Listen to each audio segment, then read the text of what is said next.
पालघर जिल्ह्यात मोठ्या प्रमाणात किनारपट्टी असल्याने मच्छीमार समाज हा विस्तारलेला आहे. त्याचबरोबर मच्छीमारी हा एक मोठा व्यवसाय म्हणून पाहिला जातो. आजही पालघर जिल्ह्यात किनारपट्टीवर राहणारे 50% अधिक नागरिक मासेमारी करून आपला उदरनिर्वाह करत आहेत. परंतु यंदाच्या वर्षी युद्धजन्य परिस्थिती आणि सतत येणाऱ्या वादळांमुळे मच्छीमारांचे मोठ्या प्रमाणात नुकसान झाले आहे. दरवर्षी 30 मे रोजी बंद होणारी मच्छीमारी यंदा 10 दिवस आधीच बंद झाल्याने मच्छीमारांना ह्याचा मोठा फटका बसला आहे. एक बोटीमागे प्रत्येक फेरीला लाखोंचा खर्च होतो. ती बोट वादळामुळे रिकामी परतल्याने लाखोंचं नुकसान मच्छीमारांना सहन करावं लागत आहे. तसेच यंदाच्या वर्षी युद्धजन्य परिस्थिती उद्भवल्यानंतर 10 दिवस मच्छीमारी बंद राहिल्याने देखील तब्बल 8 ते 10 लाखाचं नुकसान प्रत्येक बोटीचं झालं आहे. नमस्कार. आज आपण अगदी समुद्र किनारी नाही तर एका बोटीवर समुद्राच्या भागात उभे आहोत आणि आपल्यासोबत आता उपस्थित आहेत अर्नाळ्याचे काही ग्रामस्थ, आपण त्यांना म्हणू शकतो. आणि अनेक वर्षांपासून अर्नाळ्याची जे काही संवर्धन आहे आपण म्हणू शकतो, अनेक चांगले पोहणारे असे व्यक्ती निनाद पाटीलजी, आणि ते आपल्याला आता काही माहिती देणार आहेत. गेल्या काही वर्षांमध्ये आपण पाहिले की मच्छीमारांचं जे काही नुकसान सततच्या क्लायमेट चेंजेसमुळे झालेलं आहे, त्याचबरोबर आता युद्धजन्य परिस्थिती झालेली, त्याच्यामुळे देखील जे काही परिस्थिती निर्माण झालेली त्याच्यामध्ये देखील मच्छीमारांचं जे होतं ते खूप मोठं नुकसान झालेलं. आपण ही बोटवर ज्या उपस्थित आहोत ती बोट आपण एकदा दाखवा. या एका बोटीचं जे एका वेळेस ये जा करायचं भाडं असतं किंवा आपण म्हणू शकतो जे काही पैसे लागतात या बोटी मागे, या बोटीचं एका वेळेस लाखोंचं जे आहे ते नुकसान होतं फक्त आणि फक्त जर युद्धजन्य परिस्थिती किंवा वादळजन्य परिस्थिती निर्माण झाली तर. आणि गेल्या काही महिन्यांमध्ये इतक्या काही घटना आपल्या मच्छीमार बांधवांसोबत घडलेल्या आहेत की त्याच्यामध्ये जे आहे त्यांचं मोठ्या प्रमाणात नुकसान झालंय आणि ते जाणून घेण्यासाठी आज आपण इथे आलेलो आहोत. आपण निनाद पाटील यांना विचारूया की नेमकं काय परिस्थिती सध्या मच्छीमारांची सुरू आहे. तर काय सांगाल, कशा प्रकारे मच्छीमारांसोबत आज काय हाल आहेत त्यांचे? मुळात मासेमारीचा सीझन सप्टेंबरपासून सुरू होतो आणि ह्या वर्षीचा सीझन सप्टेंबरपासून सुरू झाला. एक चांगली मासळी पडत होती, पण एक ऑक्टोबर नोव्हेंबर नंतर प्रचंड दुष्काळाला मच्छीमार बांधवांना सामोरं जावं लागलं. आणि ह्या दुष्काळामुळे की कोळी बांधवांनी एक निर्णय घेतला की एक आपण ब्लॅकआउट घेऊया, की म्हणजे आपण मच्छी मारण्याचं थांबवलं तर की त्याचं प्रजनन होईल. म्हणजे जवळपास फेब्रुवारी महिना अजिबात मासेमारी केली नाही, पण त्या मार्च नंतर मासेमारी सुरू झाली, थोडी थोडी मासळी पडायला लागली. पण हे सगळं सुरू असताना एप्रिलच्या सुरुवातीलाच वादळ आणि अवकाळी पाऊस आला. त्यामुळे अर्नाळा किनाऱ्यावर, फक्त मी अर्नाळा किनाऱ्यावरचं म्हणतो की ह्या किनाऱ्यावर जी सुकी मच्छी सुकवली जाते, जवळपास 50 लाखांचं नुकसान मे महिन्याच्या सुरुवातीलाच झालं. आणि त्यानंतर तो पाऊस संपल्यानंतर पुन्हा कोळी बांधव समुद्रात निघाला मासेमारी करण्यासाठी.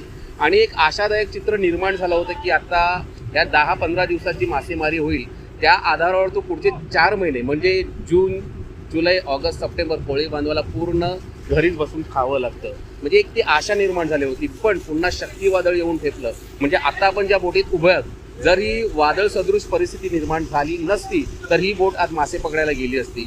आणि म्हणजे ह्या मे महिन्यात फक्त 30 दिवसातले 10 दिवसच मासेमारी करता आलेली आहे. म्हणजे एक प्रचंड आभाळ कोसळलंय असं आपण म्हणू शकतो. या संपूर्ण परिसरामध्ये जे आपण बघू शकतो किती मच्छीमार आहेत आणि किती कुटुंबाचे फक्त मच्छीमारावर जगत आहेत. जवळपास या अर्नाळा बंदरामध्ये 300 ते 350 बोटी आहेत. म्हणजे आता कोळी माणूसही शिकतोय.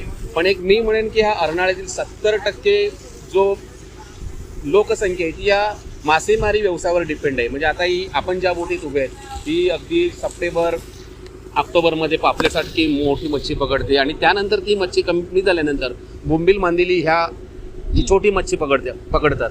आणि ही मच्छी आल्यानंतर किनाऱ्यावर आल्यानंतर त्यांच्या बायका असतील किंवा महिला असतील ते विकत घेऊन सुकवण्याचा व्यवसाय केला जातो. म्हणजे एक 70% लोकसंख्या या मासेमारी व्यवसायावर डिपेंड आहे.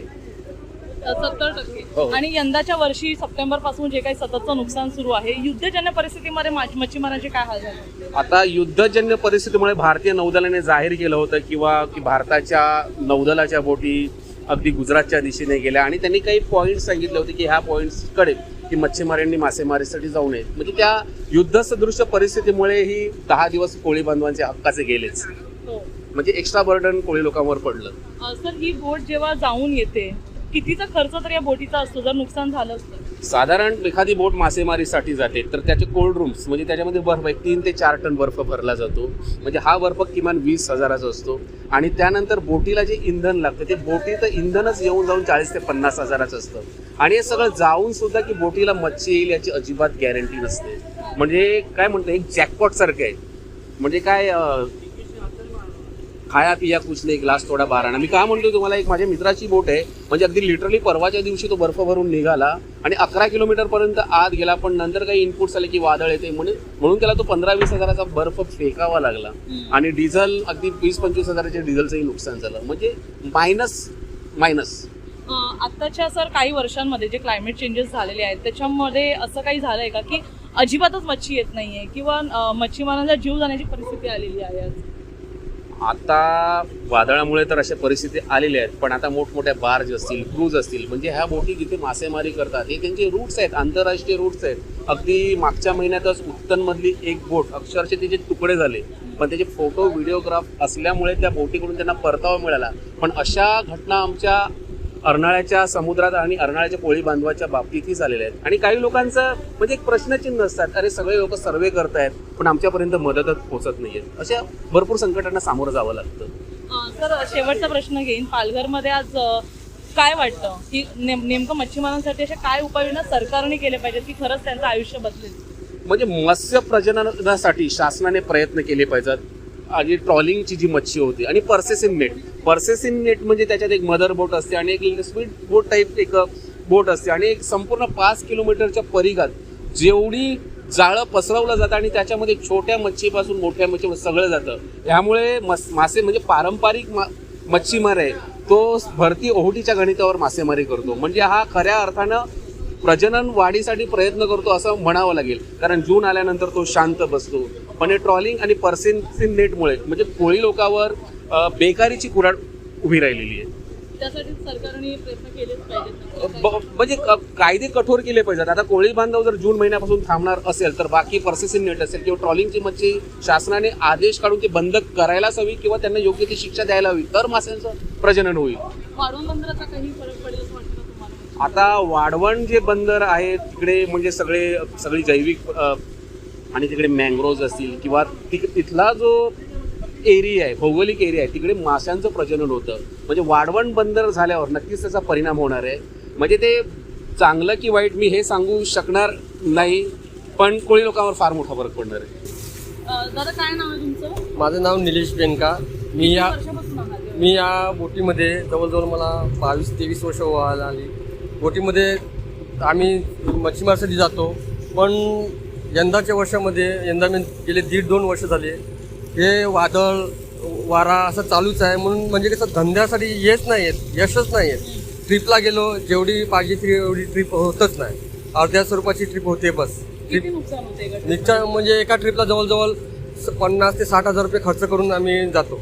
पण म्हणजे आपल्याला जेवढी आम्ही 17 ते 18 माणसं असतात त्या हिशोबानुसार आपली जवळजवळ ट्रिप 2 ते 2.5 लाखापर्यंत ट्रिप झाली पाहिजे, पण तेवढी ट्रिप होतच नाही. आज सरकारकडे काय मागणी करावी? सरकारकडे मागणी म्हणजे जशी शेतकऱ्यांसाठी सुविधा असते तशी आम्हाला पण सुविधा मिळावी. माझं नाव रबेका जमन. किती वर्षापासून करताय मासे? आम्ही 50 वर्ष झाली. 50 वर्ष. या वर्षी काय नुकसान झालंय? या वर्षी भरपूर नुकसान झाले आमची. तरी किती झाली अशी 1-2 लाखाची अशी नुकसान झाली मासलीची आमची. आता माझे तुम्ही सुकवताय पण हो. अचानक पाऊस येतो. पाऊस येतो, पाऊस येऊन जातो. मासली की खराब झाली बघ. अख्खी मासली फेकून दिली आम्ही मासली. आता सरकारला काय सांगाल? काय उपाय? आता सरकार आम्हाला नाही ना भरपाई दे. तो भाजीपाल्यांना शेतकऱ्यांना देते, आमच्यासारखी कोण लोकांना देत नाही. तो नाही देत नाही. आमची कोण लोकांना देवाला पाहिजे ना, मच्छीमारवाले ना. मच्छीमारीमध्ये गेल्या काही वर्षांमध्ये एक मोठा बदल झालेला आपण पाहू शकतो. जशी मच्छीमारी आधी पारंपरिकरित्या केली जायची, नवनवीन शोध तर लागत आहेत, पण खरंच मच्छीमारांच्या सुरक्षेसाठी सरकार आज पण तत्पर आहे का, हा एक मोठा प्रश्नचिन्ह उपस्थित राहतोय. आज आपण इतक्या मोठ्या यंत्रणांना नवीन यंत्रणा येत आहेत, नवीन टेक्नॉलॉजी येते, परंतु खरंच आपल्या पारंपरिक मच्छीमारीमध्ये काही बदल होतोय का, हा एक मोठा प्रश्न उपस्थित राहतो. आज एक वादळजन्य परिस्थिती निर्माण झाल्यामुळे 10 दिवसाआधीच या मच्छीमारांना जे आहे ते आपल्या बोटी धुवून बाजूला ठेवावे लागत आहेत, जेणेकरून कोणतंही मोठं नुकसान होणार नाही. त्यामुळे 10 दिवसांचं त्यांचं नुकसानच झालेलं आहे. आणि गेल्या काही महिन्यांमध्ये जे काही युद्धजन्य परिस्थिती असू दे किंवा आपण म्हणू शकतो सतत वादळी वारे असू दे, सतत वादळाची घंटा होती, या संपूर्ण गोष्टीमुळे मच्छीमारांचं एक मोठं नुकसान या ठिकाणी पाहायला मिळतंय. पाहण्यासारखं असेल येणाऱ्या काळामध्ये मच्छीमार हे कधीपर्यंत आणि कशा प्रकारे या संपूर्ण परिस्थितीशी लढत राहतील आणि पुढे यामध्ये काय बदल होतात. धन्यवाद.